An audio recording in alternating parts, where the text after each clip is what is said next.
श्री स्वामी समर्थ. हर हर महादेव. देवादिदेव महादेव व स्वामींच्या कृपेने तुमच्या सर्व चांगल्या इच्छा पूर्ण हो, ही स्वामींच्या व महादेवांच्या चरणी प्रार्थना करते. नमस्कार मैत्रिणींनो. आषाढ अमावस्या ही वर्षातील सर्वात मोठी अमावस्या आणि तितकीच प्रभावी अमावस्या सुद्धा मानली जाते. त्यासाठी काही तोडगे उपाय करण्यासाठी तर ही अमावस्या प्रभावीच आहे. या दिवशी केलेले विविध उपाय तोडगे हे 100 पटीने आपल्याला जास्त प्रभाव देतात आणि अधिक तीव्रतेने लवकरात लवकर त्याचे रिझल्ट जे आहेत ते आपल्याला बघायला मिळतात. वर्षभरामध्ये अशा काही तिथी असतात, असे काही दिवस असतात की त्या तिथींवर जर आपण काही उपाय तोडगे केले तर त्याचा रिझल्ट आपल्याला लवकर मिळतो. तर त्याचपैकी ही अशी एक तिथी आहे, ती म्हणजे आषाढ अमावस्या. ही अमावस्या फक्त आपल्या महाराष्ट्रापुरतीच नाही तर अगदी संपूर्ण भारतभर ही विविध राज्यांमध्ये विविध नावाने ओळखली जाते आणि तिथे साजरी सुद्धा केली जाते. एवढं महत्व या अमावस्येचं आहे. ही अमावस्या उपाय तोडगे सात्विक सेवा करण्यासाठी तर प्रभावी आहेच, पण त्याचबरोबर ज्या नकारात्मक गोष्टी असतात, तंत्र मंत्र, या दिवशी या गोष्टी सुद्धा खूप जास्त प्रमाणामध्ये केल्या जातात. त्याचमुळे स्वतःची आपल्या व कुटुंबाची आवर्जून आपण काळजी घ्यायला हवी. काही अशा वस्तू आहेत की ज्या आपण चुकूनही या दिवशी घराच्या बाहेर दुसऱ्यांकडे खायला नकोत आणि लांबचे लोक अशा काही गोष्टी करत नाहीत. आपल्या जवळची जी लोक असतात बऱ्याच वेळेला तीच लोक अशा काही गोष्टी करतात. त्यामुळे या दिवशी आपल्या घरातलं सोडून बाहेर काहीही खाऊ किंवा पिऊ नका. स्पेशली गोड पांढऱ्या ज्या वस्तू आहेत त्या खाणं आवर्जून टाळायचं आहे. जी ही अमावस्या आहे ती उत्तर भारतामध्ये श्रावण अमावस्या किंवा हरियाली अमावस्या म्हणून साजरी केली जाते. ओडिसा राज्यात या अमावस्याला चितगी अमावस्या असेही म्हणतात.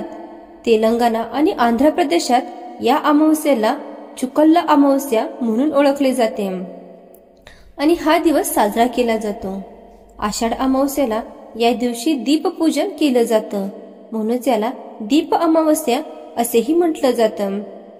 अग्निप्रती कृतज्ञता व्यक्त करण्यासाठी या दिवशी आपण दीपपूजन करतो आणि आषाढ अमावस्याला त्यामुळेच दीपान्वित अमावस्या असे म्हणून सुद्धा ओळखले जाते. दुसऱ्या दिवसांपासून श्रावण महिन्याची सुरुवात होते. भरपूर पाऊस व अंधारून येणे हे श्रावणाचे वैशिष्ट्यच आहे. घरातलीच इकडे तिकडे ठेवलेली धुळीचे माखलेले दिवे, समया, निरंजन, लामण दिवे हे सर्व काढले जातात, स्वच्छ धुतले जातात आणि त्यानंतरच या दिव्यांची म्हणजेच हे सगळे जे दिवे आहेत यांची पूजा केली जाते आणि स्पेशली कणकेचे दिवे बनवून या दिव्यांना ओवाळलंही जातं. आणि या दिवशी आवर्जून लाह्या आणि गुळांचा नैवेद्य या सर्व दिव्यांना दाखवला जातो. आणि तुम्हाला तर माहीतच असेल, पितरांचे स्मरण करण्यासाठी त्यांच्यासाठी दानधर्म करण्यासाठी सुद्धा अमावस्या ही तिथी महत्वाची मानली जाते. त्यातली त्यात ही आषाढ दीप अमावस्या आहे ती आपल्या पितरांसाठी तर्पण विधी करण्यासाठी, दान धर्म करण्यासाठी, गंगा स्नान तीर्थ स्नान करण्यासाठी सुद्धा प्रभावी मानली जाते. त्यामुळे या दिवशी संध्याकाळी प्रदोषकाळी स्पेशली 6:30 नंतर आपल्या पितरांचे स्मरण करून आपल्याला असा एक दिवा लावायचा आहे. हा दिवा आपण लावल्यामुळे यमसदनी जाणाऱ्या पितरांना प्रकाशाची वाट मिळते. तसेच किडामुंगींच्या रूपाने दिव्यापाशी गोळा होणारे जीव ते कण खाऊन तृप्त होतात. हे अप्रत्यक्षपणे अन्नदानाचे स्वरूपच आहे. त्यामुळे वेगवेगळ्या पद्धतीने हा जो दिवा आहे तो वेगवेगळ्या भागांमध्ये किंवा वेगवेगळे जे आपले घराणे असतात प्रत्येकाकडे वेगवेगळी पद्धत आहे, पण त्यातलीच त्यात एक साधी आणि सोपी पद्धत जी की आपण सर्वजण फॉलो करू शकतो. आणि बऱ्याच वेळेला मी सुद्धा याच पद्धतीने हा दिवा बनवते आणि तो पितरांसाठी लावते. स्पेशली तो पितृ पंधरवडा असतो त्यामध्ये तर मी अगदी दररोज 15 दिवस हा दिवा लावते आणि याचे रिझल्ट आहेतच. याचे जे चांगले प्रभाव आहेत ते संपूर्ण वर्षभर आपल्या आयुष्यावर पडतात. हा माझा कित्येक वर्षाचा अनुभव आहे.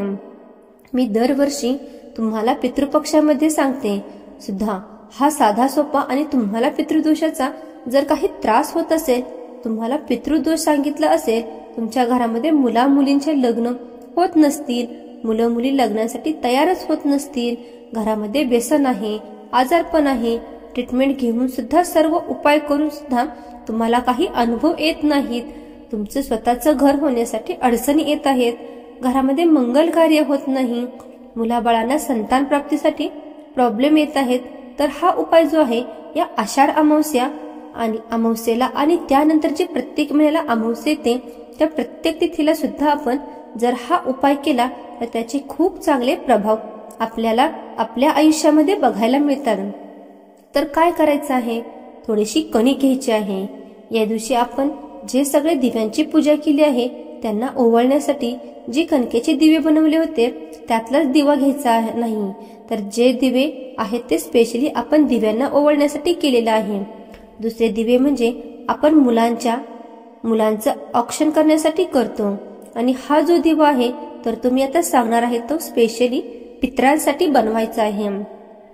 त्यातलं पीठ जे अगोदर आपण पीठ तिंबलं होतं कणकेचे दिवे बनवण्यासाठी त्यातलं पीठ घ्यायचं नाही. हे पितरांसाठी आपण दिवा बनवतोय तर अगदी थोडंसं चिमूटभर पीठ आपल्याला घ्यायचं आहे. त्यामध्ये आपल्याला मुठभर आपल्याला हळद टाकायची नाही, मीठ टाकायचं नाही, फक्त मुठभर पीठ घ्यायचं. यातील कणिक आपल्याला नंतर उरलेली ठेवायची सुद्धा नाही किंवा दुसऱ्या कशासाठीही वापरायची नाही. त्याच्यामुळे फक्त एक दिवा तयार होईल एवढंच पीठ घ्यायचं आहे.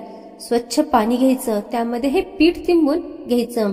त्यानंतर याचा एक दिवा बनवायचा आहे. एक मुखीच दिवा बनवायचा आहे.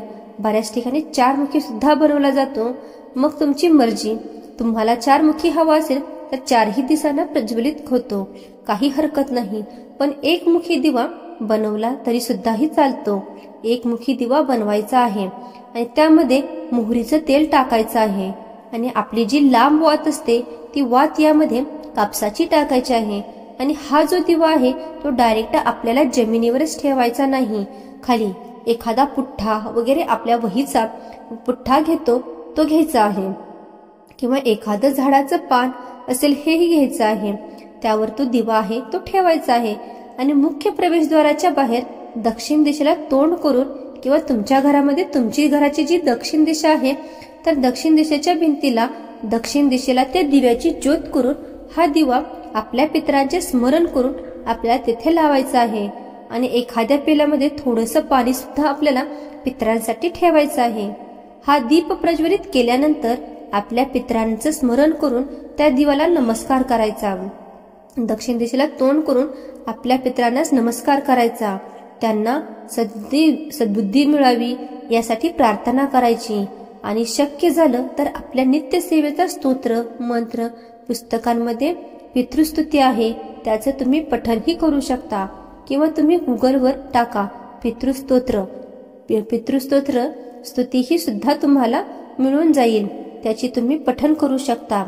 तुमच्या घरात स्पेसिफिक एखाद्या गोष्टीसाठी खूप त्रास झाला असेल तर ती समस्या सुटावी, यातून मार्ग निघावा, तो प्रॉब्लेम दूर व्हावा, अशी सुद्धा तुमच्या पितरांना तुम्हाला विनंती करायची आहे.